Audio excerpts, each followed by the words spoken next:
What on earth is happening to the world? What am I talking about here? I'm talking about how it seems as though people are increasingly unhappy. Have you noticed that in your life? Do people seem more happy now, right now, today, than they were like 5, 10 years ago? Doesn't seem like it to me, on average. I'm talking about how people seem to be more brainwashed than ever. And by brainwashed, I mean, it's just like very hard to connect with people. People are all in their own little bubble, okay? I'm talking about how the boomers, right? They own like everything and we're all downwind. You know, if you're not a boomer, you're generally downwind of their own decisions, okay? They own most of the real estate in the United States. They own most of the assets. It's like they own most of everything. They're getting all the social security, right? That, you know, if you're younger, since for the last like 10 years, I've been told, you know, oh, social security is not going to be enough money. It's going to run out by the time you're able to get it. I'm talking about how everything just seems to keep consolidating. I call it the great consolidation. It's like almost every month, some giant company is buying up some other company. Everything is just consolidating. I'm talking about how AI tools and robotics are very obviously, you know, leading us down a new industrial revolution that's obviously going to mainly help the wealthy, the people who already have everything. And it's also very vague. It's hard to imagine just exactly how this new industrial revolution is going to happen. I'm talking about the scam economy. If you've been on this channel long enough, you know I've been talking about scam economy forever. I'm not just talking about the recent daycare stuff, okay, that everybody's been talking about. It's not just limited to daycares or even, you know, people getting government money. It's like every facet of the economy. There are scammers everywhere. I want to talk about all these things. Because I think this is the bulk of the key things that are really impacting the world right now. And I have a theory as to like why these things are happening. So we'll talk about that at the end. I only have so many like solutions, I suppose you could say, like how we can operate in this world. But at least if we talk about it, you know, we can just understand like what's going on. There's two other reasons I want to talk about this stuff. The next one's very simple. You know, obviously this stuff is not exactly positive, right? Like this isn't like, yay, people are not happy. How do you bring this stuff up with like people in your life, right? Like family and friends. Like, what am I going to go to? How am I going to go to a friend and be like, bro, why are you so brainwashed, bro? Like, it's very hard to talk about this stuff with people. Sorry, boomers. If you have any boomers in your life, forget it trying to talk about this stuff with them. It just goes in one ear, out the other. They could really care less. So I don't know. I guess I'll just vent about this stuff here with you guys. I guess that's the fun part of YouTube. But the last reason is actually the most important reason, and this will kind of like bridge us into the video. And it's because about a year ago now, I became a father, and one of the unexpected things to me, it's obvious like in hindsight, but one of the unexpected things to me that happened since becoming a father is you really look more to the future than ever. You know, what's going on in the world, because obviously you want to raise your kid and prepare them for the world. That's what I want to do. And so you just look at things more critically. The other thing is that my son just turned 1 recently, and the difference between a newborn and a 1-year-old is like profound. I'll describe it. You will hear what I'm going to say and be like, yeah, I get it. But it is one of those things you kind of have to experience to understand, but at least I can explain the basics if you haven't experienced it yourself, if you're not a parent yet or don't want to be one. A newborn baby is like 5, 6, 7, 8 pounds, something like that on average. It's like this little defenseless little creature, cute little creature that needs so much help and does nothing basically but sleep and eat. Like, that's it. And then a 1-year-old, still basically defenseless creature, but starting to talk, starting to walk, explore the world, show emotions. They grow in size like crazy, so they might be at least 20 pounds by a year. The change is profound and rapid, and it goes by so fast. Like this past year, I swear, time has never moved this fast. And it's because I'm lucky enough that I get to work from home, and so I can see my son every single day. So I see the changes, and he changes every single day. Every single day there's something new. And it's just such a visceral, live example of how fast time is going. It's like, oh my God, a month just went by like that. It's almost like an analogy would be having a plant. Like you plant the seed and then you watch it every single day. It's growing. Like every single day it's getting bigger and bigger and bigger. The other thing you realize though, and that's why plant is not a great example with a newborn, and then going to a 1-year-old, I'm probably gonna have to make a whole other video on this, honestly, because there's a lot of stuff that I was not told, even though I did a lot of research. My wife and I did a lot of research before we had our son, and you have the kid, and then it's like there's so much stuff that you're like, why didn't anybody tell me this? But the other profound thing is that the first time they say a word, the first time they crawl, the first time they roll over, all these like first time things, it's not just that they come fast. You realize that, oh my God, like that was a one-time moment. Like you're never going to get that moment again. By the time you start becoming an adult and like entering the world, like, maybe I guess a big one is, you get your license, you learn how to drive, and then, you graduate, high school, maybe you graduate college if you go to college, right? Like those are big life moments. They come around, once a year, you can have a big moment. You could go multiple years before you have some kind of like big milestone moment. But with a newborn child, they happen like constantly, and they're one-time things. And so it just gives you a different perception of time. So it's like becoming a parent and seeing your kid grow up fast, like, oh my God, I got to prepare this person for the world. And, it's my belief that you need to understand where the world is going so you can prepare your child for it. I think that's a failing of a lot of parents, unfortunately, and a lot of people, is that they just don't keep up with what's going on. It's a kind of like a cliche term now, but somebody who doesn't understand technology, you're a boomer, right? Even though there are boomers who understand tech more than you would think. But it's like, if you're not really up on what's going on in the world, how are you going to prepare your child, right, for the future? You can't. That's the answer. I'm a millennial, and what happened to our generation is, for our parents, the boomers, they just went to college. All you had to do was just get a degree, any degree, and you could get a job and you were good, right? So for us, our generation, millennials, are like, just go to college and you'll be good, bro. Doesn't matter what degree. Like, I know so many people who went to college and they just got whatever degree, right? Like, there was no like real guidance on what to do. It's just like, as long as you go to college, you're good. I'm sure you've heard this one before. This is such a boomer statement. Well, you get your degree, nobody can take it away from you. You can always fall back on it. Do you know, if you're like, I don't know, I'm going to say age 40 and under. Age 40, I'm putting it pretty up there. I can't imagine there's a lot of you listening that are age 40, but age 40 and under, have you known anyone who, like, I don't know, lost their job or something like really, really impacted their ability to earn money in life? And then they were like, oh, wait. They pull out their degree. Thank God, nobody could take this from me. My degree, I'm good. I'm saved. We're saved. I know the rent is due. We can't pay rent, can't pay the mortgage, can't pay anything. But they just, like, that's the scene. You're in the kitchen talking with your peoples, right? Your wife, your spouse, whatever. And they're like, oh my God, how are we going to pay the bills? You lost your job. I'm not making any money. What do we do? Oh, so hold on. Let me go in the cabinet. I have my degree. I'm good. I don't know anyone like that. No, I only know the opposite. People, like 99% of people that I know who aren't using the degree would prefer to have never gotten the degree. And this was all because that generation, the boomers, in general, it is true, the stereotype, they still don't understand technology. They saw things like the internet and phones taking off, and they were just like, yeah, just go get a degree. That'll be better. Like, no, dude, if you had any common sense back then, you should have been like, oh, shoot, the internet and tech, what is...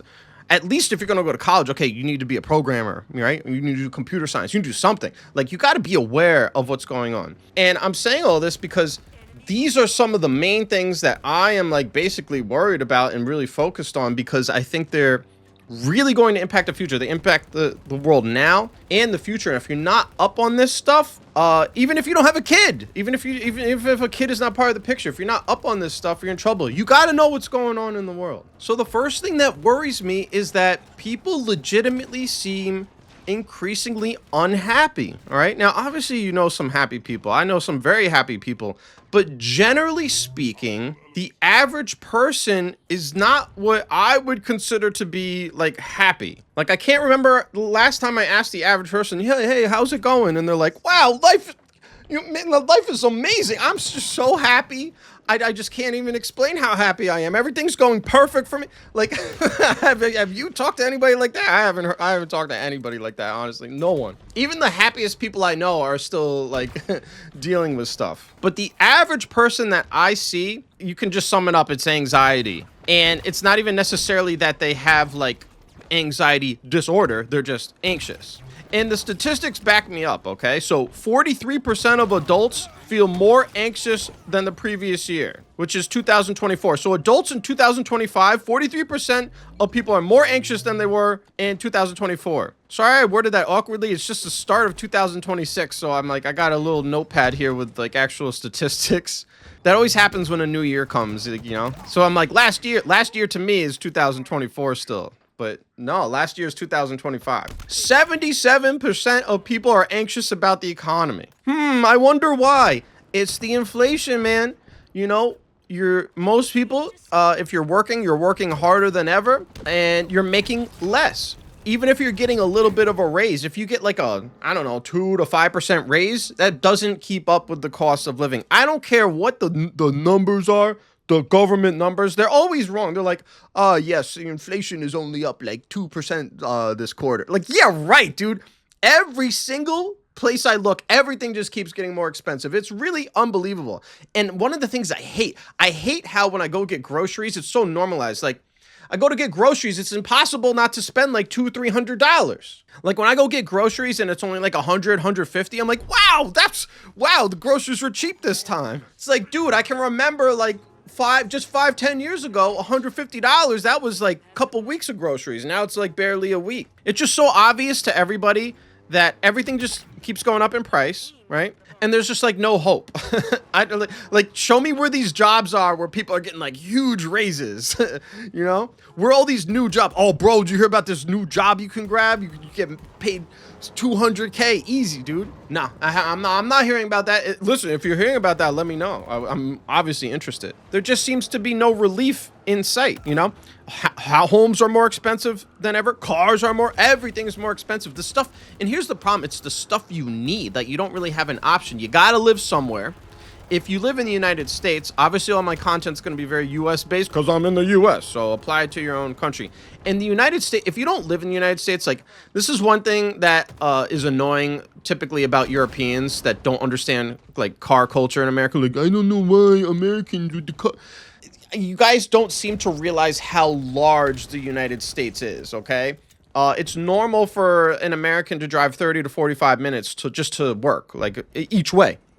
Like if you're an average person, you gotta have a car, because if you actually want to live in a city in America nowadays, especially, it's very expensive unless you want to live like in the hood or something like New York City. You know, a place where you can actually get by not having a car and where it's better to not have a car. If you want to live anywhere decent, it's extraordinarily expensive. Most Americans are going to have to commute, and they're going to have a car. So, like, it's a huge problem when the cars keep getting more and more expensive. And it's not just that the cars are more expensive, it's more expensive to repair them too. You're screwed both ways. It's either you buy it or lease a new car. I prefer leasing. And it's because of what I'm about to tell you about used cars. You know, it's either you lease a new car or buy a new car and the price is higher than ever. A car that used to be 25K is now like 35, 40K. Or you buy a used car.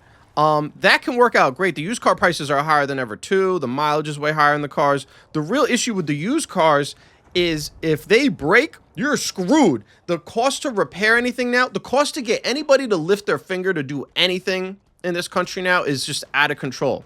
I had a transmission blow on my car. Oh man, how long has it been now? It's been like 4 years. And in the past, I would just buy I've had transmissions blow before. When it blew, I was like, oh, this is no problem. I'll just get a junkyard transmission and I'll find a local mechanic to just swap it in and out. It's relatively straightforward repair. You know, it's not as easy as an oil change, but just swap in the new transmission. We don't need a rebuild or anything like that. I started looking around for parts. The parts are all expensive now. You can't get a cheap transmission. In fact, for my car, it was just a Toyota too. It wasn't like a rare car or anything. It was a common car. You know, Toyotas, they never break. Yeah, they do. They still break. Some of them still break. I was looking up the cost of transmissions. The cheapest transmission to fix the car was buying brand new from Toyota. The used transmissions all cost way more. They had tons of miles on them. It was like, damn, the new I couldn't believe it. I was like, this is like blasphemous to me. Like 10 years ago when I used to have cheaper cars and fix them up, it was like, there's no way you didn't even consider buying the part from the manufacturer. You got it from the junkyard. It was extraordinarily expensive just to buy it, and then the labor to put it in was out of control. So that's the issue with used cars. You got it. You're gambling. If it breaks, you're screwed. And how many people can afford like a 10K repair? Like that's literally what the transmission cost to fix it in my car. It actually cost me $10,000. It was insane. In retrospect, I probably should have just parted out the car and junked it. But I don't know. In that moment, I needed the car. I eventually traded it and got a good deal on it. But the point is that this is why people are unhappy. There's just like no winning anymore. There used to be.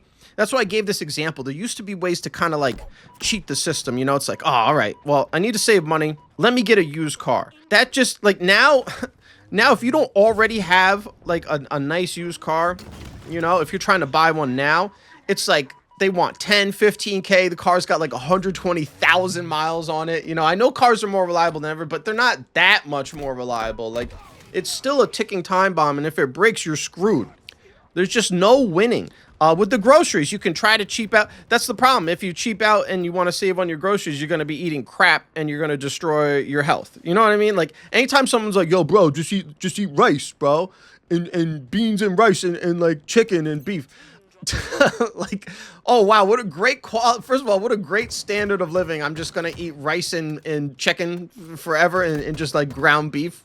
That sucks. Rice is not good for you, okay? It's not. It's just a bunch of carbs. It's not a healthy food at all. Oh, but the Asians, the Japanese eat tons of rice. Yeah, look into diabetes in Japan. It's actually like a problem. It's not, rice is not healthy. And I love rice. I love rice so much, but it's not healthy at all. If you want to eat like good quality food that's going to be healthy for you, it costs money. Even if you try to do it in between, you know what I'm saying? Like there's just no winning, man. There's no winning. That's why people are unhappy. It's just like, there's obviously no relief in sight, okay?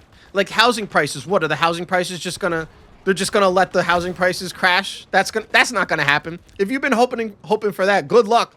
Anytime it seems like, you know, the bubble, it seems like asset prices might like reset and things might go down, the government just like pops right back up. Like, I don't know if you guys remember, like, I think it was like a couple years ago now, 2024, there was like some banks failing. It might have been at the start of 2025. Don't quote me on this, but I know there was a whole bunch of banks that failed like not long ago, maybe like a year ago or something like that. The second they started, government popped up. Oh, don't worry, we're gonna bail them out. Don't worry, we got emergency liquidity funds, and they just pop everything right back up. There's just like no hope. That's why people are unhappy, okay? They're anxious about the economy. That's why 77% of people are anxious about the economy. I mean, 77, wouldn't you say that roughly, let's just round that up to 80%, okay, for argument's sake? Basically, it's like 20% of people got money, right? Like 20% of people are doing good. Like they're going on vacations, they got money, they got stocks, right? They're doing good. It's basically like when you say 77% of people are anxious about the economy, you're basically just saying everybody not rich. You're basically saying everybody not rich. Everybody who doesn't have like good money come in, not making like deep six figures or something like that. So it's basically everyone. And we are all anxious because we're not stupid. You can see what's going on. You see that everything keeps going up. Dude, even my electric bill has been going up like crazy. Now they're saying the electricity is going way up. Oh, because of the AI data centers that they're using. I call BS on that. I think they're just charging because they can. It's not the AI data centers. I don't believe it. We heard this with COVID. There's supply chain shortages, so your groceries are going to cost 4 times much now. Bro, it's 2026, which is scary, by the way. We're coming up on 6 years since the pandemic. Like, did I just age you right there? Damn, 6 years. But yeah, remember how they said the grocery prices are just up because of the pandemic? So shortages, and nothing has come down, right? So when they're like, oh yeah, the electricity's going up, nah, man. When you look into it, actually, there's laws that limit a lot of you know what the electric companies, the power companies can charge. A lot of the rates going up, it's not all because of AI. It's just because the laws change and they allow limited increases at certain times. They've just opened it up. They're like, all right, now you can charge way more for electricity. So they're like, hell yeah. So they're just charging the maximum amount they can. And then it just compounds, right? So we're all anxious about the economy. I mean, unless you got a lot of money, you're basically anxious because you see what's going on. You see people losing their jobs. You see everything keeps going up. There's like no hope in sight, right? You got to work more. Everybody's got to work more. And so people, surprise, people are lonelier, you know? Of course, I feel it myself, like, you know, I like spending time with family. I would like to spend more time with family and friends. But I'm like, what? Like, dude, you see what everything costs? Like, I got to work. Sorry. Like, I got a baby to feed. I got bills to pay. Like what am I going to do? So of course people are more lonely. And then of course the internet doesn't help. You know, you see people who are doing good are faking. A lot of it is fake, but not all of it is fake, of course. And so it's just very concerning to me because how does this reverse, right? Like, one of the things that was good about the recession in 2008 when everything basically crashed, it was a reset. And yeah, people get cooked in the reset, but it's just like with bankruptcy. Like, people make bankruptcy seem like it's this horrible thing. You know, you obviously really need to avoid bankruptcy, but in the case where you're cooked, bankruptcy is better. It's like, yeah, it's going to be tough, but then you can actually recover. Recession is the same thing, having everything reset, asset prices reset. You know, it provides relief. You get through the hard part, and now you emerge in a economy where everything's much cheaper. Like, think about it. If you're struggling right now and there's no hope for you, a recession probably is better for you. Like, everything just crashing and resetting probably is better for you. Like, if you're already screwed and you can't be more screwed, then everything resetting, of course, is going to be, at least you'll have a chance. You can, you can fix yourself up in the dust, right? If you don't have like a positive net worth, right? Like, if you have a negative net worth, maybe you have a lot of student loans or something like that. If you don't have a positive net worth, you already don't have, you don't own anything on paper. So what is wiping you out? What is that going to do to you? It doesn't do anything. And that's why they're trying to keep everything propped up, and they always will, because the only people who lose in a reset are the people who have. But it just doesn't seem like that's going to happen because they prefer to just keep inflating the money away, you know? They'll lower interest rates. They'll do something to keep the party going.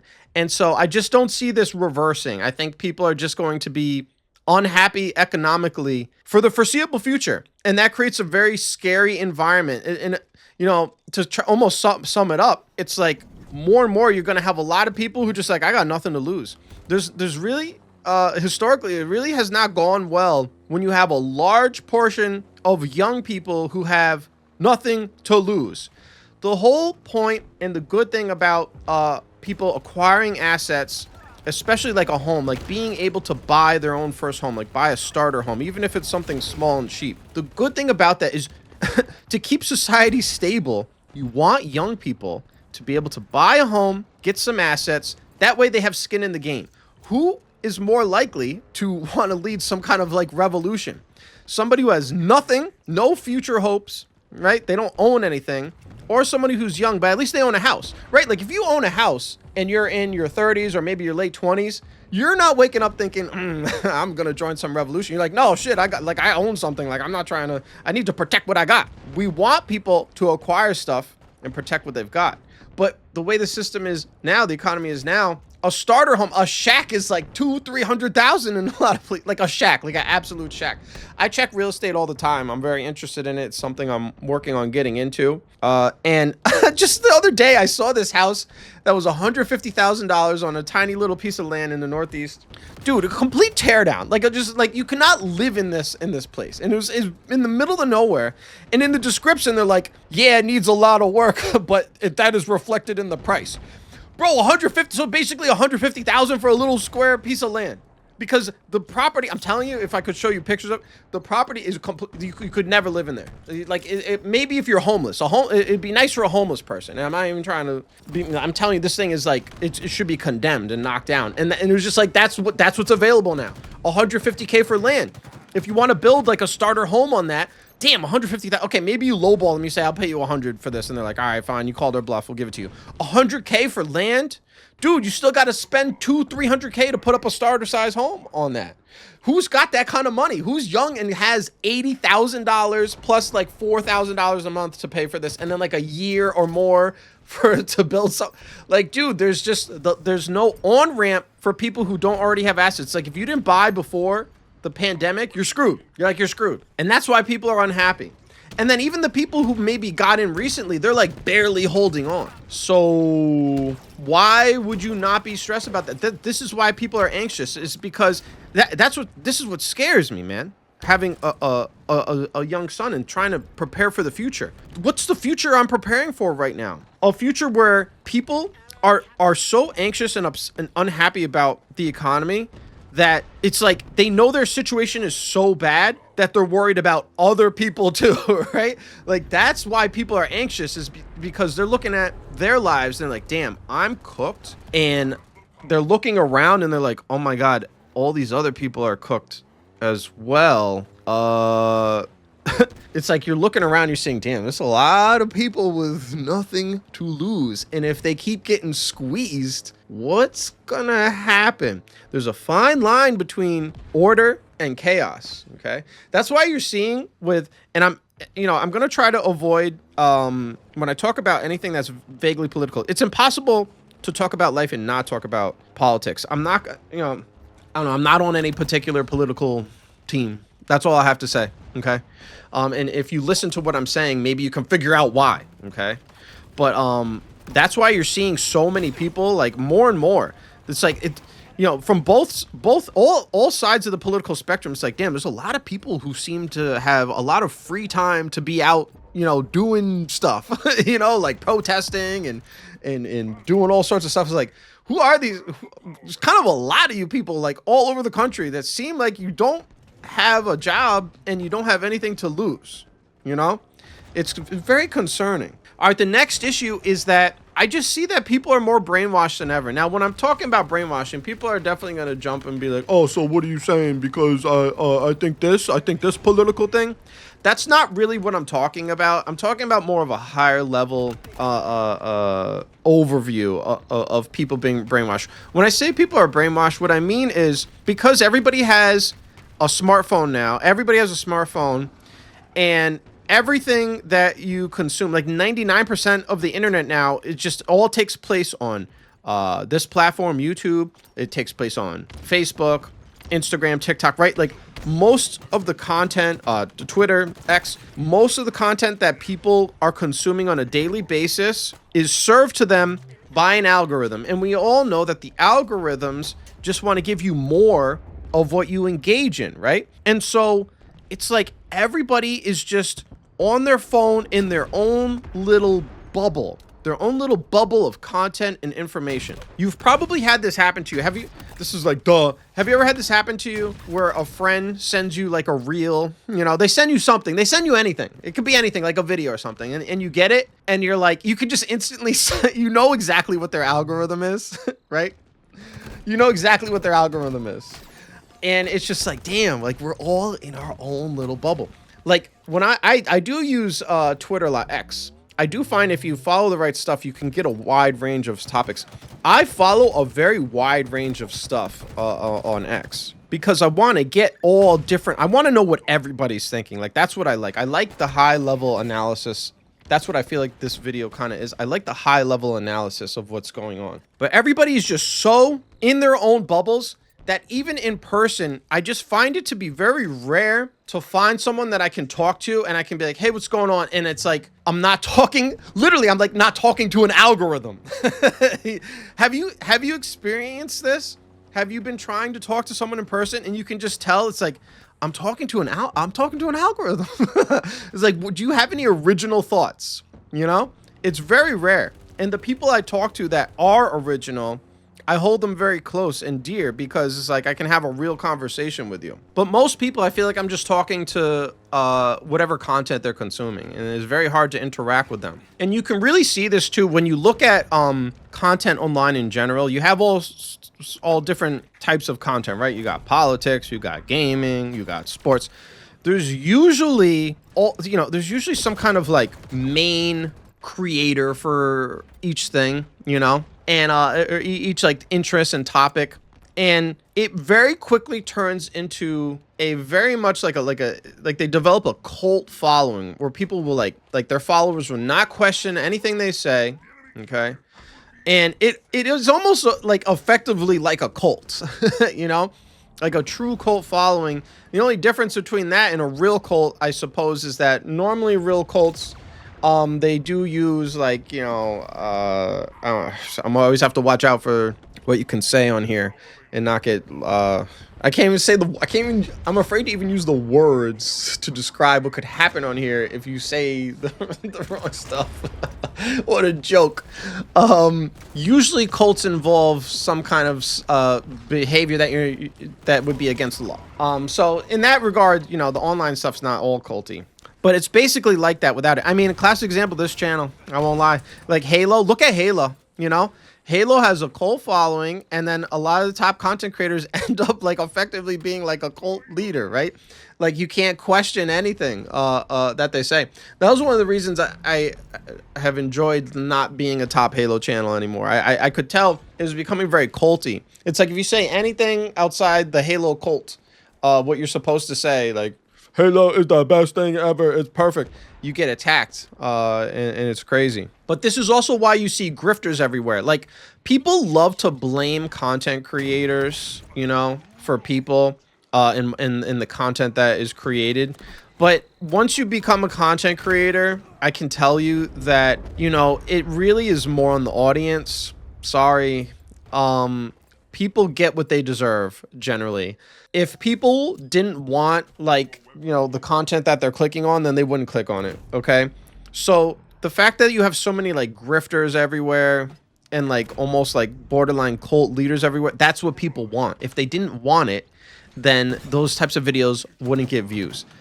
Grifters succeed because people basically it's as if they want to be brainwashed. And the issue I see with this is that it makes it harder than ever to connect with people, because it's like, damn, if you find someone that maybe you kind of like, but then they're in their own little bubble of their algorithm bubble and it doesn't match yours, it's like, oh, okay.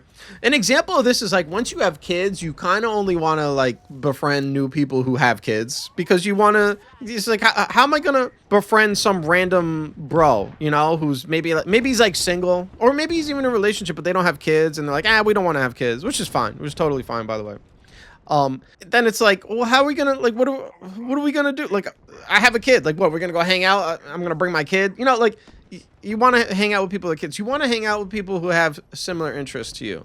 And with so many people seemingly so segmented now, it just makes interaction hard. It makes me worry about the future, because I don't see this really reversing. It's almost like we're separating into these little buckets, and we're all separate, and you can't mix them or they'll explode, I think that's a problem for a country, because a country is, generally speaking, it's just it's a set of ideas, right? It's like nothing that exists necessarily in a physical sense, like territories, boundaries. Like, you can go to a boundary unless there's an actual physical barrier there. It's still just imaginary. Like, the idea of a country is very much just in our heads and imaginary.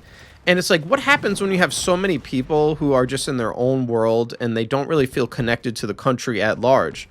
That's why people are so willing to rip people off and scam and not really care about the United States and other countries. It's like nobody wants to fight for this country. On just young people in general. Like, how many young people would you die for your country right now? Like, no, you wouldn't. No, you wouldn't. Why?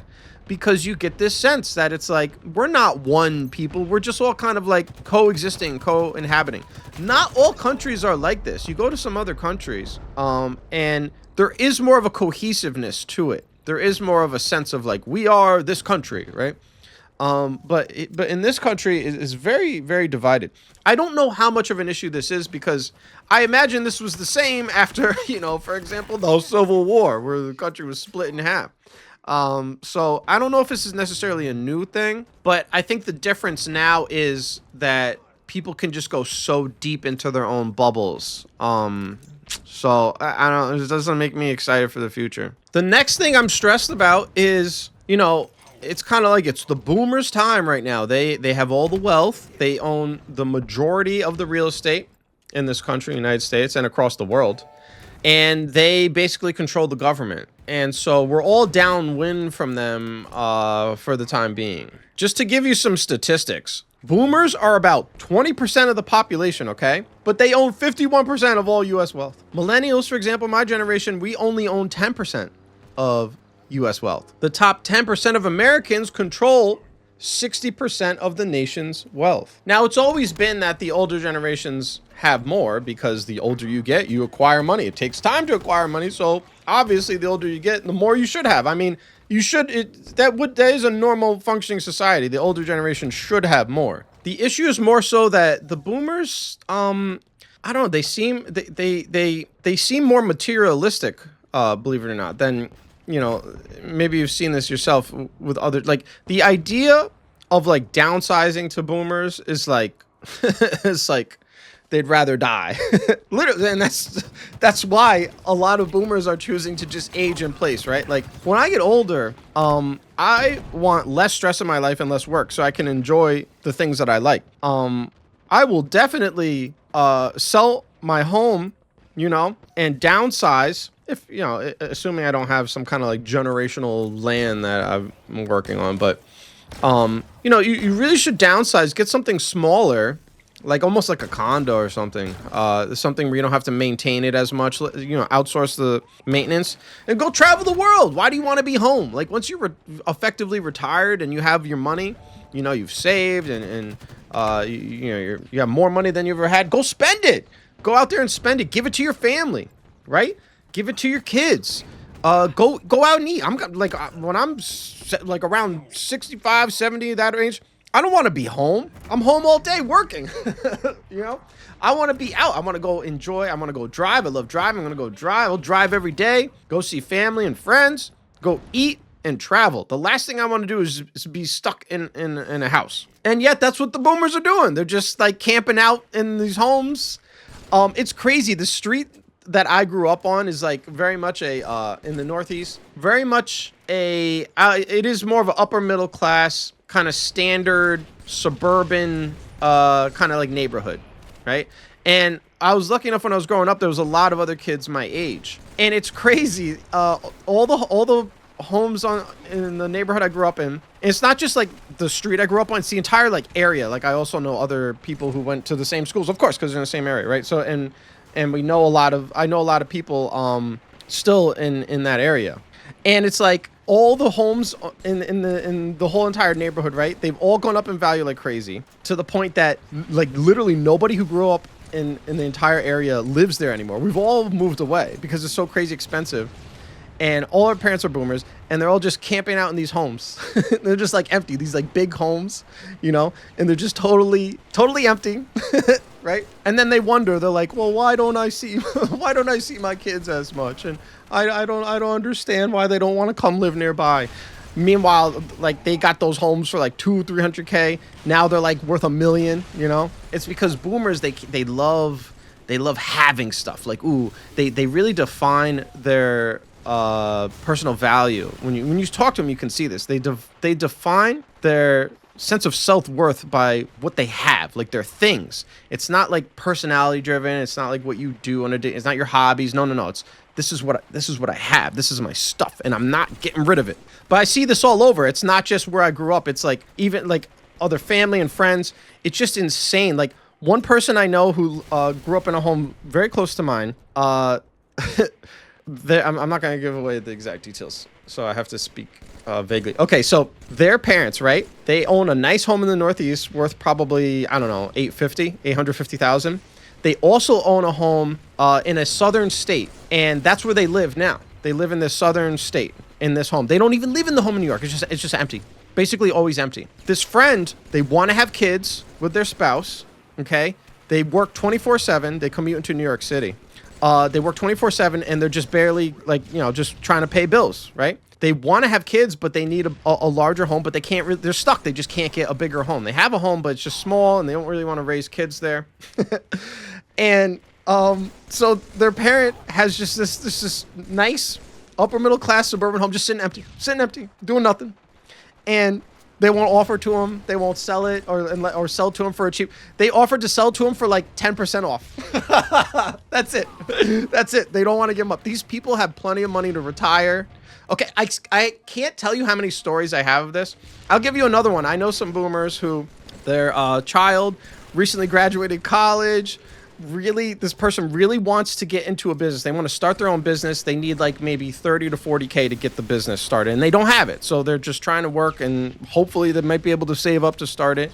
They're a very hard worker. They deserve it. Meanwhile, the parents, they own two totally paid off homes. Each home is probably worth, let's say, one of them's probably worth like 600K. And the other one, I don't know, it could be worth anywhere between 700K and a million. And the parents complain. That, well, it's so hard. It's so hard. They don't want to sell because they're gonna have to pay taxes. Meanwhile, their son is like struggling. Basically, they could easily sell one of these properties, easily, and give just a small chunk of the proceeds to the son. He could go start a business and get ahead in life. I have so many stories like this with boomers. It's bizarre. It's really bizarre. I don't get it. This is just kind of where I go back to where people are brainwashed. Like, it's like people are in their own little bubble. Like, and you can't even explain this stuff to them. Like, everything I'm saying, like, if you actually tried to explain this stuff to these people, no, they won't listen. They won't listen at all. They're in their own world. You cannot crack in. You cannot crack in. It's impossible. This is going to have a profound impact on the future. It's hard to calculate what exactly it is, but it'll make more sense when I get to the end of this video, when I talk about why I think this is all what is behind all this. So just keep this one in your head. Next thing is the consolidation of everything. Everything is consolidating. I think, what is it, like Netflix is like buying HBO or something? Everywhere you look, Microsoft bought up Activision. Everything's just getting consolidated, and the more things consolidate, it makes it harder to compete. You can't compete with these giant corporations because they can undercut you and outperform you in every way. Like, this just has such a profound impact on life and what you can recommend to someone. Like, when I think about my son, like, what am I going to recommend to you in the future? Okay, because here's just one example of how everything consolidating is such a huge problem. As these corporations get bigger, right, they eat up all the smaller fish. The smaller fish cannot compete. You cannot compete with a giant corporation on that thing. So let's say you have a passion for coffee like I do, and you want to start a cafe, okay? Go back 30 years ago, you could make a lot of money off cafes. There are some cafes that still make a lot of money even today, but it's just very rare. You got to put, if you want to do a cafe 2026, aside from all the money you're going to need to put down to build it out and make it nice, right? Anywhere you try to find a good place to put a cafe in this country, there is not a 99% chance, a 100% chance there is a Starbucks, a McDonald's, or like a Dunkin' Donuts within like a 5-minute radius. Like, for sure. Like, the amount of places where you could put up a cafe and there's not already one of these massive companies operating like close nearby, it's got to be like 0%, Anywhere it would be worth it to put the cafe. So it's like, and that's what the entire restaurant industry. It's like anything you can think of, any restaurant idea, like that used to be that used to be a way you could earn an honest living. It's like anywhere you want to put a cafe, there's probably some massive corporate chain that you're going to have to compete with. And here's the thing, you're not going to win.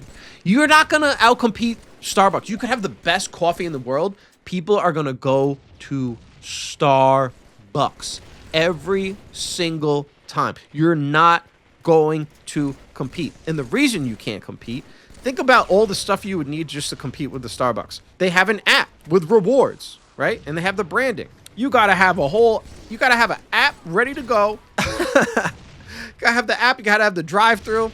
You have to have this whole system in place so somebody can just go on their phone, click your app and order the coffee, and then they got to be able to order it, and the whole thing has to work. Like, dude, that is so expensive. It would be hard enough just to open a cafe that people can just walk into and buy something, or just have your own drive-through, because I've seen them locally.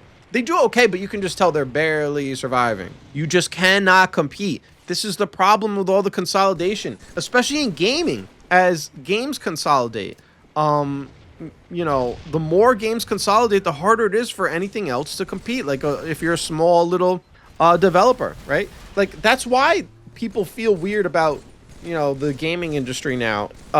15, 20 years ago, even 10 years ago, the cost to create a game was much less. So you would have all these like fun kind of like emergent games pop up. It's just harder than ever to create a game because because of the think about what the competition does to new games. Like, if you wanted to make a multiplayer game, like, people have such high expectations now and demands for the product because of the consolidation, right? That's the whole point. The more you have the consolidation in these massive corporations, the customer expectation becomes higher. Now, you could argue, well, maybe this is a good thing. I won't even say it's a good or a bad thing. It's just a thing that you have to work around. You have to avoid things where it's just consolidating. If you want to like have your child, if you're trying to help them, you don't want them to like just to complete the example, the last thing I'd recommend my son to open is a cafe. Okay, this is a very simple example, but it applies to like everything. Like one thing we will not be doing is trying to do cafes because you're cooked. But you apply this logic to everything basically, and you start to see that there's just not that many opportunities. Even apps. So 10 years ago, you could have had your kid go to school, learn how to code, okay? And come up with a really good app. Maybe you have to create a few apps. You got to fund them and they keep going. Eventually, they could probably hit on something. Or maybe they make a little mobile game.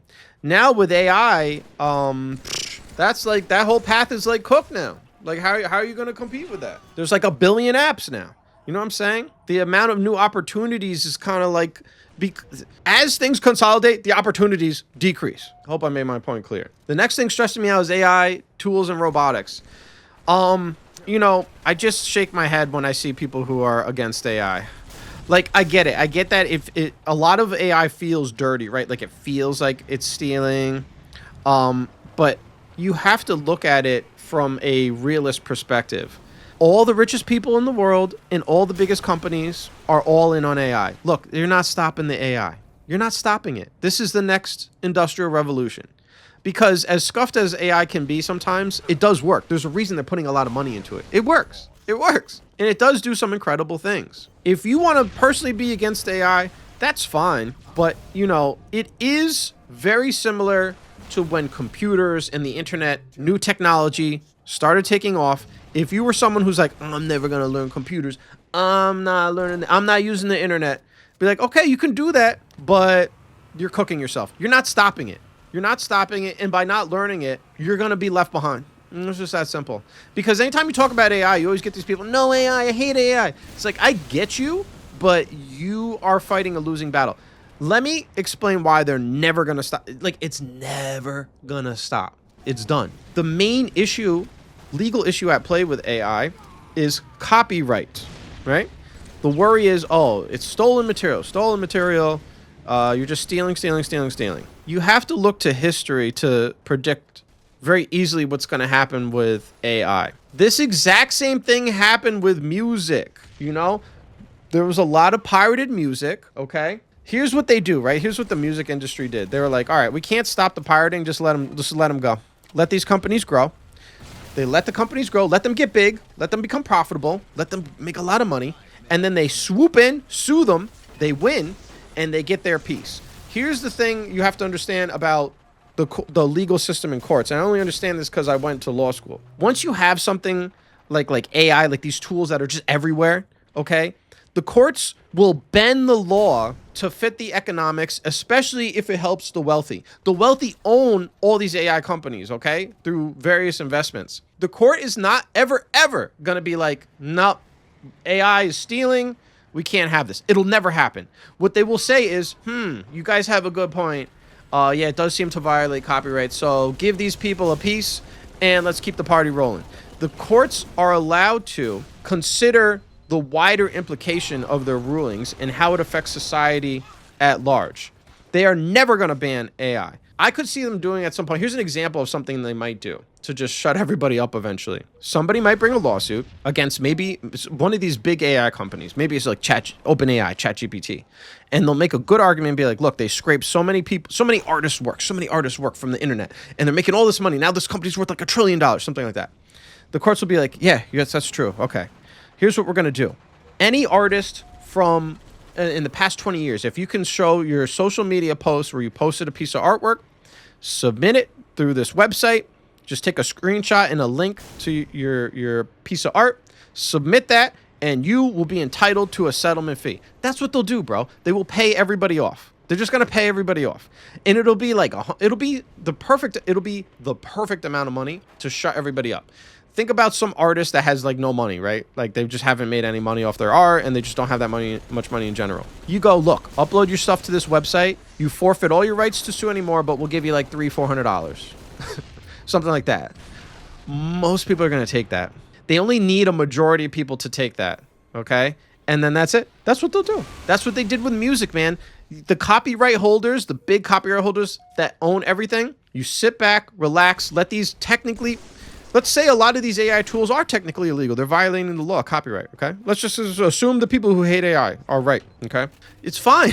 You just let them violate the law. Let them violate the law. You just wait till they get big enough, and then you sue them, and you just take control of them and take a piece. That's it. I believe that's the exact same story behind Spotify. That's all it's going to be, man. It's not going to stop, okay?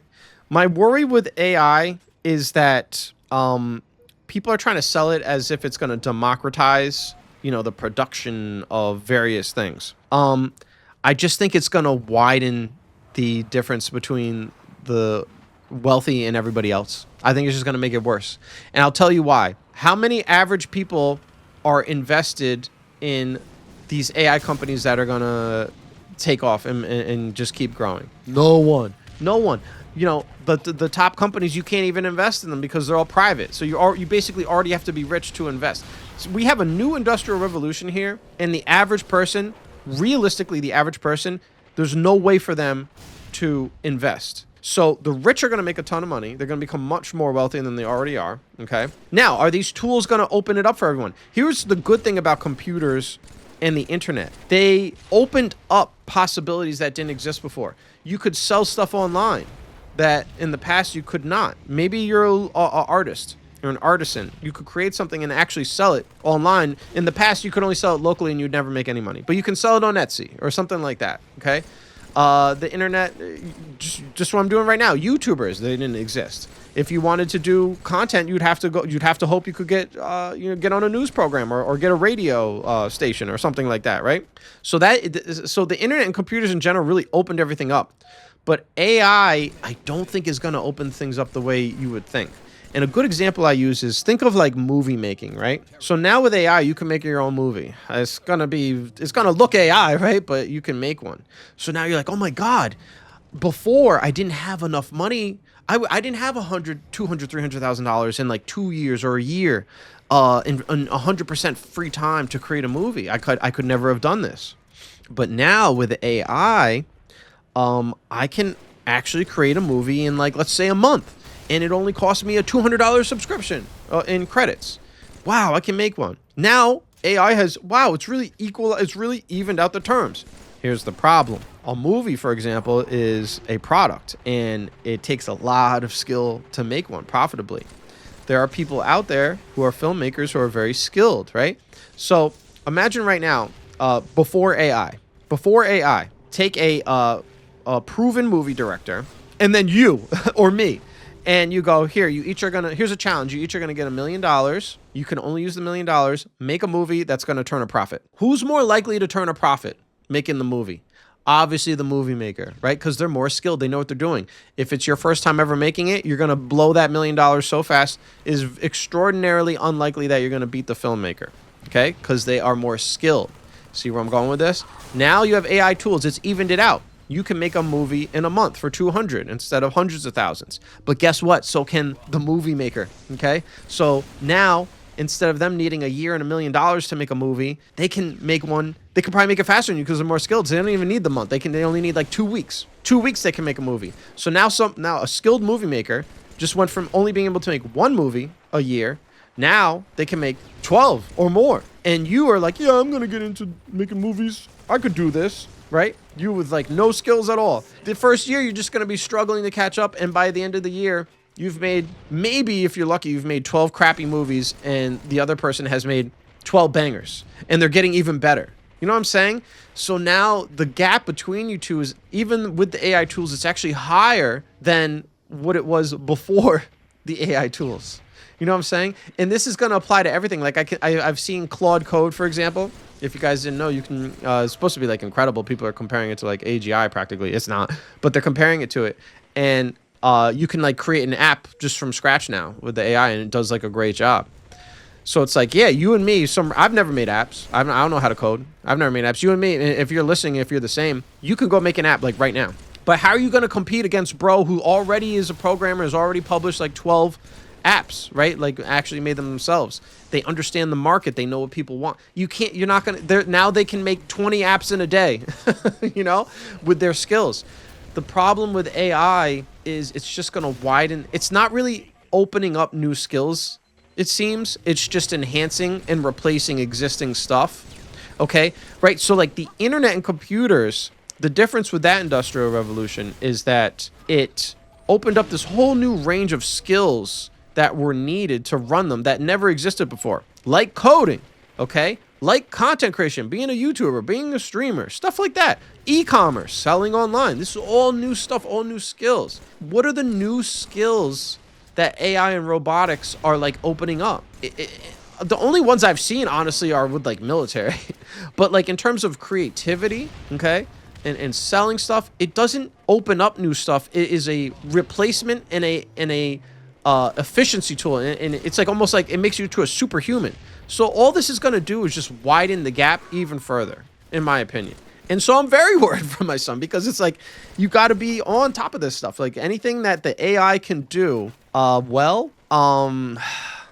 it's just like with the housing market, right? It's like if you didn't buy a house before COVID, you're kind of cooked, or at least you're gonna have to pay like literally triple, 3, 4, 5 times more than the people who bought before. It's like if you got in before, you're good. With AI, it's like if you didn't have skills that could be enhanced by AI, basically right now, before the AI hits, post AI, you're just not going to be able to catch up to the skilled people, I feel. I think it's going to be very difficult. And so it's like, what the hell do I teach my son to get into? Like obviously he's not going to be coding, right? He's only 1 year old. By the time he's 18, 17 years from now, is coding going to be a job? Doesn't seem like it. Okay. So that's certainly stress reducing, right?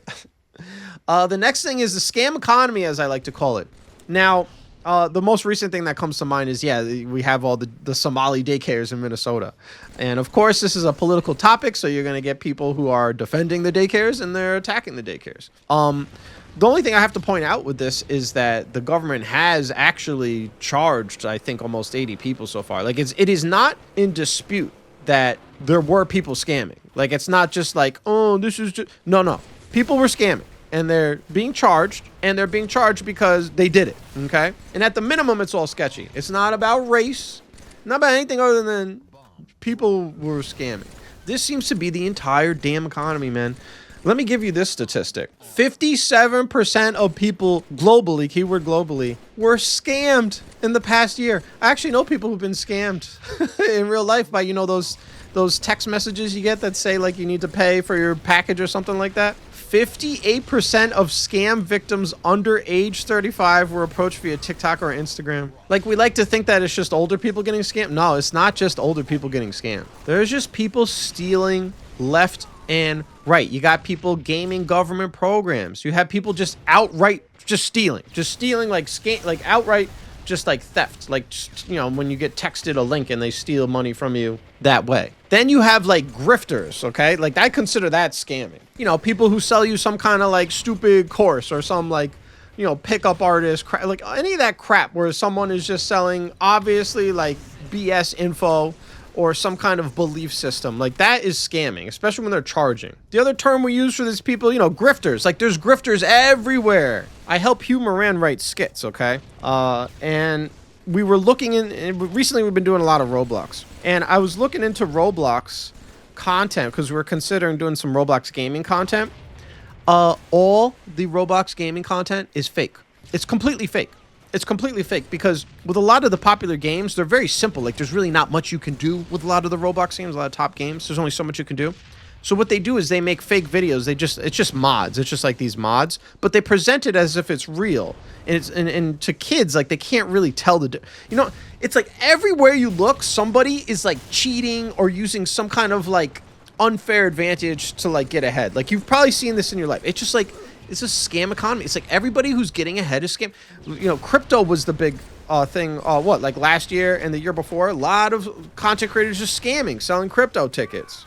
We're at the point where it's like so many people are scamming. And when I say scam, I include in that anything that's like kind of misleading, and like cheating, like the Roblox content. It's like, that's cheating. You're not even playing the real game. You're just doing a mod and making it seem like it's the real game. You know what I mean? There's so many people scamming that it's like, if you're not scamming, you're just at a huge disadvantage. And that's a problem for someone like me, because I don't know, I have this problem where I like to sleep at night and I have morals, and I like to be legit. Like, I just like to be legit. That's just me. It's just like, I'd rather be legit and struggle than scam. Part of it too is because I have like particularly bad luck. It's like, if anybody was I do think this. I'm like, if anybody was, if I ran one of those daycares, they would have caught my ass in the first week. Like, I just have bad luck, man. I just can't mess around. I gotta be legit. I just have to. I don't know. I have bad luck with certain things in life, and I just know. Not that I want to. Like, I prefer it this way, but it's just like another thought that comes into my head. I'm like, nah. Because when they showed off the daycares, I don't know about you guys. Did you guys do this when they're showing off the daycare fraud? I went right on AI. I was like, how do you do this legit? Because some of these daycares are getting tons of money. This is another thing that is not in dispute. It is factual that these daycares get paid a lot. What is in contention on some of them is like, well, so they're defending themselves. They're like, well, no, we're legit. So it's like, but damn, if you're legit, you're getting paid a lot of money. I was like, I'll run a daycare for $1 million. So I started looking into it. I was like, damn, they really do get paid a lot, but it's only in certain you got to be in like a high cost of living area. But as you look into it, you start to see, oh no, like the overhead, they're getting paid a lot because you're supposed to have like tons of workers. You need this. And the second you start adding up all the costs, it's like, oh damn, the margins are not very good. Like, yeah, the facility might bring in $1 million, but you're taking care of like 40 kids, and you as the owner might only walk away like 50, 60, 70,000. It's like, it's not worth it. It's not worth it. It was like, damn, maybe that's why they are scamming, because if you do this legit, it's not worth it. But that was one of the first things I did when I saw it. I was like, damn, how do I do a daycare? I'll do a Halo daycare. just take government money for each kid and just indoctrinate them into Halo. Just play Halo all day. Compared to the ones that are scamming and not actually didn't have any kids, Halo daycare would actually be an upgrade from that. But then I was like, nah, Sean, just stop, because you're gonna try to do it, and you're just gonna get caught instantly. I'll do Halo daycare, and then 343 will show up within a week, and they'll close me down because I didn't get a license to do the content, let them play Halo for commercial gain. But you see what I'm saying? I think you guys will agree with me. When you look everywhere, it's like, damn. An example I give of this is, imagine you're on the highway, right? And you got to get off at an exit. So you're approaching the exit and you see, oh, okay, there's a long line to get out on the exit. There's a lot of people trying to get off at the exit.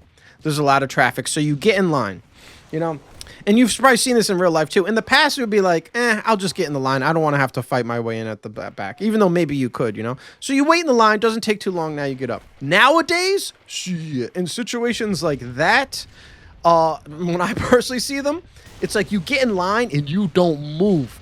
Why? Because so many people are scammers now. They just cut in at the last second. There's so many people cutting in that you trying to be legit, wait in the line, you can't move. You can't move, right? Have you seen this?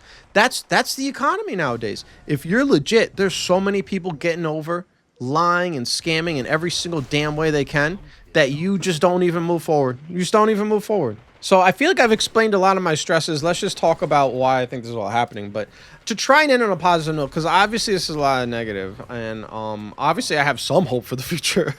I do think that despite all these issues, I do think that AI and robotics, it's very hard to predict exactly how it's going to play out. I do think we are approaching a point where there will be more opportunity than ever. Like, I do think there will be more opportunity. I do think, even though you're going to need skills to use the AI tools and robotics, I think what could help is that it will also stop some of the scamming. Now, I've seen this on YouTube. Let me give you an example that I can speak authoritatively on. YouTube has recently banned a ton of channels that were using AI just to pump out like slop, just like absolute slop. Like the script is 100% AI, the images are 100% AI, the thumbnail, the title. Like literally, there's basically no human input at all. Ironically, Google has been using AI to take out those channels, to demonetize them. And so each one of these scammy channels they get rid of opens it up for a legitimate channel to grow and create good quality content. Okay. So that's something that gives me hope for the future is perhaps these AI tools in the robotics, it will make things more efficient and get rid of some of the scamming. Like, for example, let's just use another recent example. Okay. The daycare stuff, right? What's the contention with the daycare? Okay, you're getting the money, but you're not delivering the services.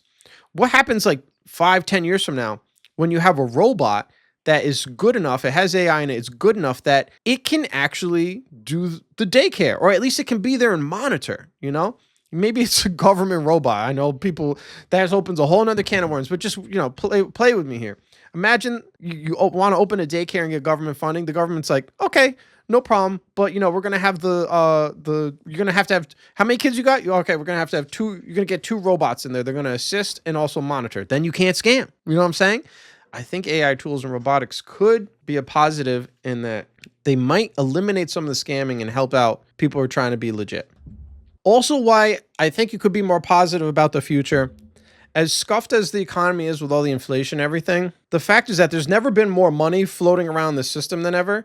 So, like, technically speaking, this is the best time ever, pretty much in history, for you to have a chance to, like, really get ahead for you and your family. It's still extremely difficult, but this is your best chance. Like, imagine you're born, like, 1,000 years ago, like, you're done. Like, if you're not born into royalty, like, you're done. That's the only positive thing about now is that at least you have a chance. Now, what is the thing that I think is causing all this? What on earth is happening to the world? I really think it's just it's globalism.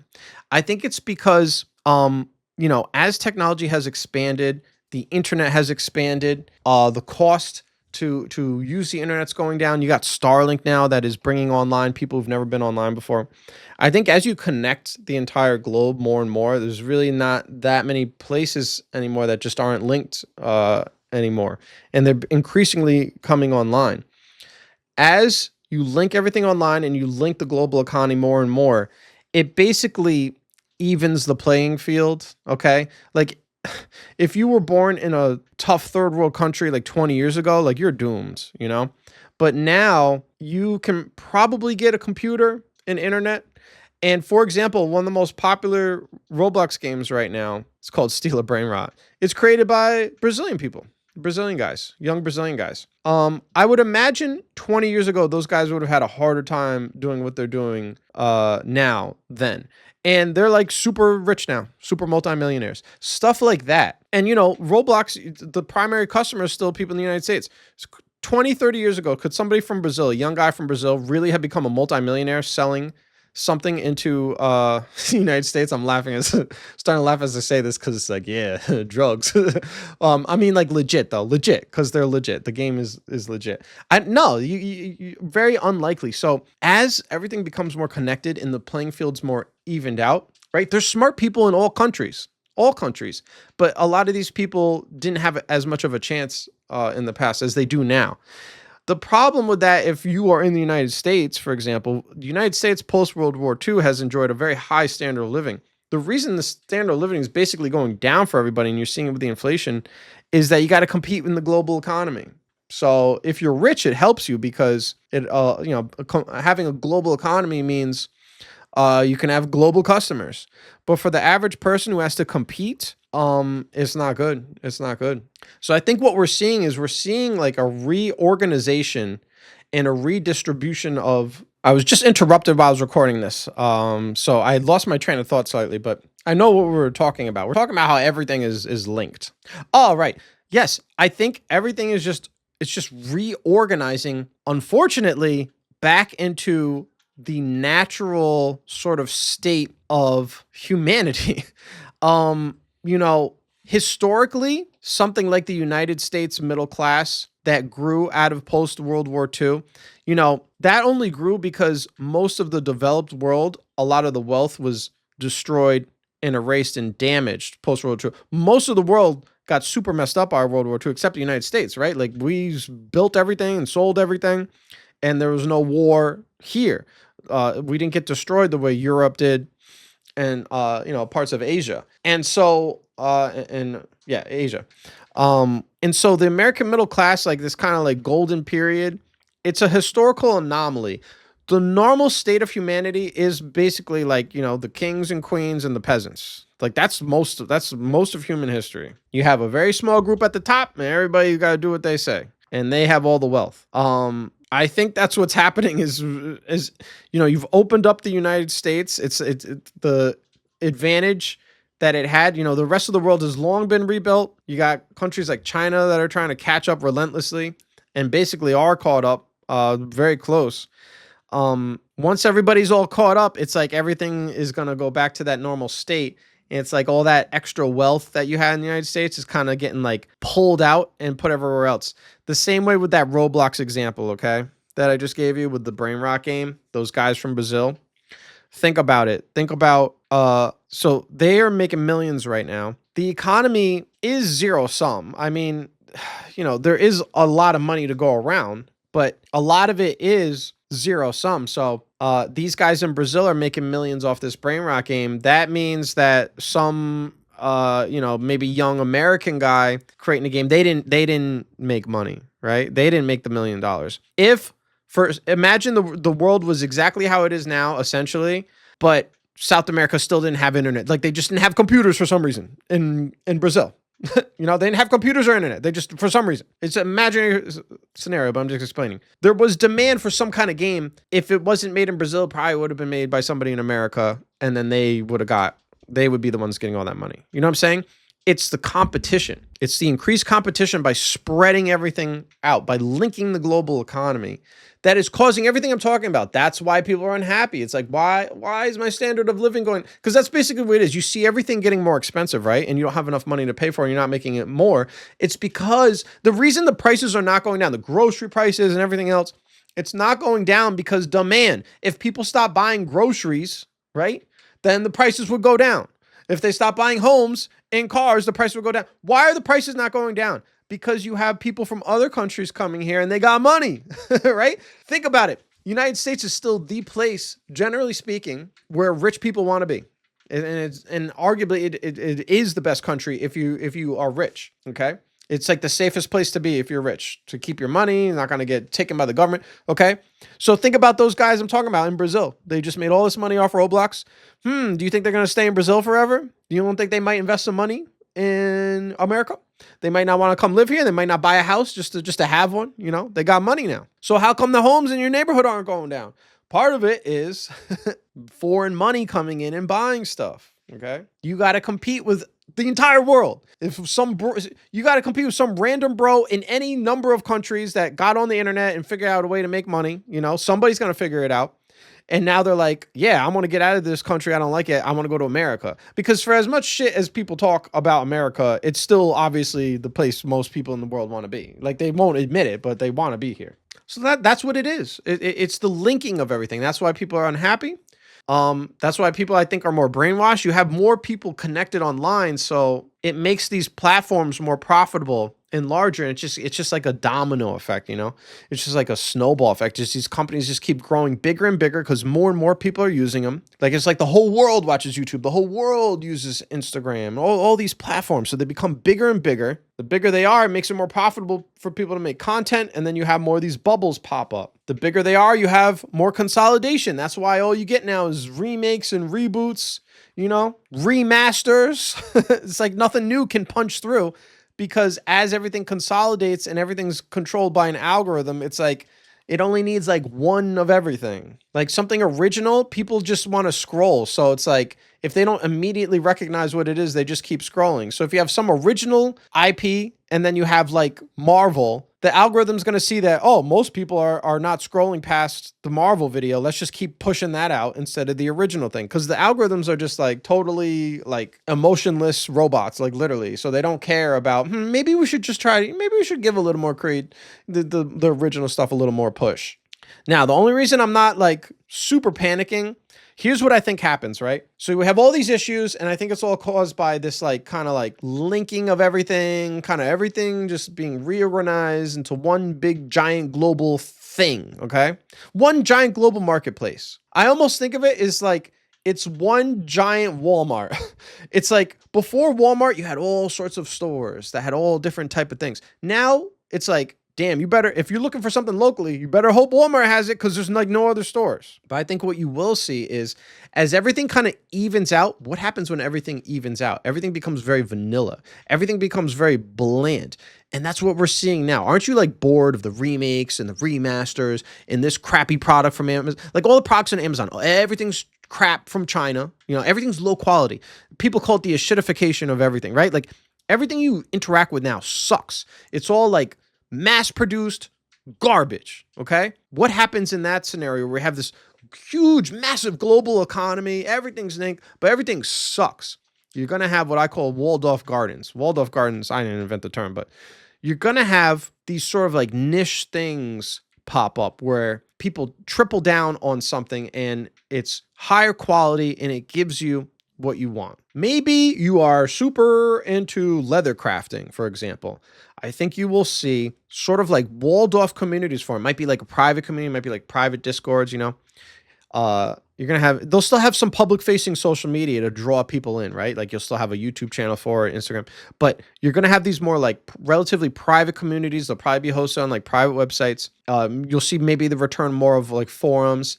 And you're going to have more niche down things, more things that are super niche down on certain topics. Could be for cars. It could be for all sorts of things, anything you can imagine. And that is where your opportunity lies. Okay. Like 5-10 years ago, even if you wanted to do something online, your best chance was like mass production, right? Like if you got into Amazon 10 years ago, and you did it right, you're a millionaire now. Okay. You are. Get some common item. You got it to rank at the top of Amazon and you have it made in China. You have the supply chains all good.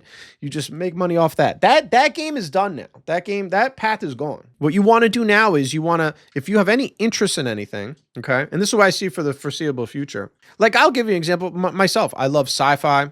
I love fantasy, okay? The best thing to do is triple down on stuff like that. Build like a sci-fi only a community just for sci-fi, you know, and you can have content just around that, discussions just around that, just super niche down, just like we see with video games. The issue with video games is like, you know, Halo, for example, like this channel is a Halo channel, and obviously this video is the first real video trying to push us out, and there's going to be more like this. So this just is first of many.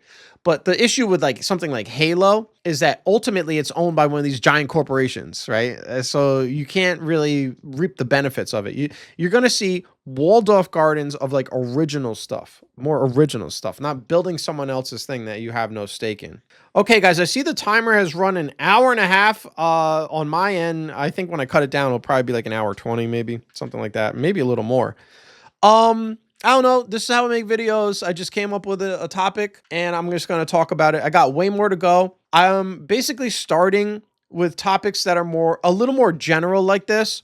And I do want to eventually move into actually talking about specific like trending topics, you know, things that are like going on right now. But I want to just start with this sort of stuff so you kind of understand what my frame of reference is. And I also want to make something that, you know, the thing when you talk about like trendy, newsy topics, like stuff like that, like usually within a week, not even a week, like nobody really cares about anymore. This is a video you'll be able to watch. You know, I don't know. It'll probably be pretty good for at least another year or two, maybe more, you know, something like that. So I'm going to start. That's going to be the base. I might mix some gaming in here.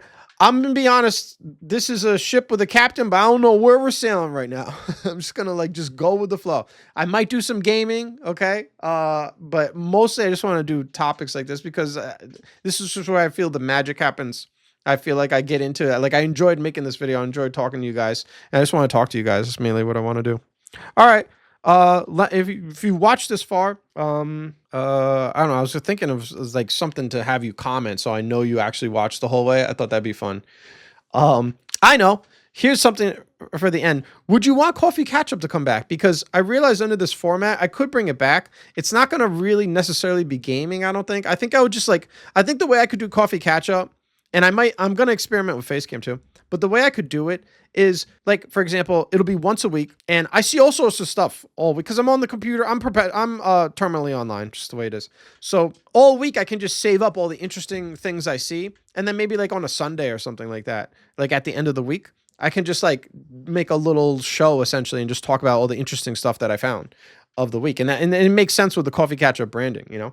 So um, leave a comment and just mention coffee catch up if you'd be interested in that, or if you wouldn't be, if you just like stuff like this. That way I know you watch the whole thing. It's always fun, and I super appreciate anybody who watches the whole way. But yeah, let me know if you guys liked it. I enjoyed making it, and I will see you guys in the next one. Peace.